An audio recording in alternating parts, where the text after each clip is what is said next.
Hey guys, welcome back to Gretchen's Vegan Bakery. I'm throwing it back to summertime. I have had enough of this freezing weather in New Jersey, so I am giving you a fruity, summery, light cheesecake recipe. It is my strawberry banana cheesecake recipe, and I think you guys are really going to love it. It's very simple to make. I mean, even though it's wintertime, we still can get strawberries and bananas in abundance in the stores, and so yeah, I think you're really going to like this one. Let's just take a break from this cold, snowy weather and do something light and summery and tropical, so check it out. Alright, so for the recipe you will need some vegan cream cheese, cornstarch, flour, melted vegan butter, soy milk, salt, lactic acid or apple cider vinegar is also good, and vanilla extract. Oh yeah, and I almost forgot that I used agave to sweeten this one up, but you can use any sugar that you like instead. I always have some bananas in my freezer since they make instant banana puree for my recipes. Just snip the tip and out comes your banana. Cool, right? I've got about 1 cup total from 2 large bananas, and I'm separating out about a 1/4 cup to go into my crust, which consists of graham cracker crumbs, melted vegan butter. Get it all mixed up and then press it into the bottom of a greased and parchment-lined cake pan.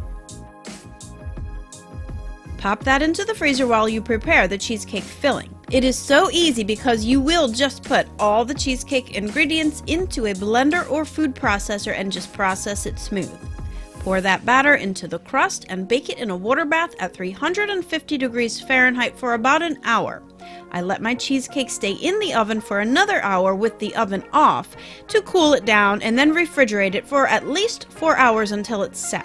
Since I use cake pans and not springform pans, I use my blowtorch to unmold it, and it pops right out. You can use a hair dryer or even just dip the cheesecake pan into another pan of hot water to loosen up those fats. It's really the same thing. I just like using my blowtorch, as you all probably already know. So get it inverted onto your serving platter, and we're almost there. Just add the strawberries and the bananas as you like, arranged on the top. And to avoid the bananas from browning, you can dip the slices into some water with lemon juice. This will help prevent rapid oxidation, and the addition of some melted apricot jam to cover all the fruits will seal them up, keeping them from turning brown. It also gives it a really nice, appealing shine. Those bananas will start to turn after a day or so no matter what. It's just the way it goes. But I bet this cake won't last that long anyway. So be sure to grab the recipe at GretchensVeganBakery.com. If you liked this video, don't forget to give me a thumbs up and comment below, because I really do love to hear from you guys so much, and I do answer every comment. If you are not yet subscribed to my channel, I hope that you will for more great vegan recipes weekly. A really quick but special shout out and thank you to my patrons on Patreon and my pals in PayPal. If you think you can help support me and Gretchen's Bakery channel continue to make videos and share all my recipes for free on my blog, you can do this for as little as $1 a month. Believe me guys, every little bit helps. Click the links below to find out how. Alright, thanks to everyone for watching. Until next time, happy vegan baking. Bye for now.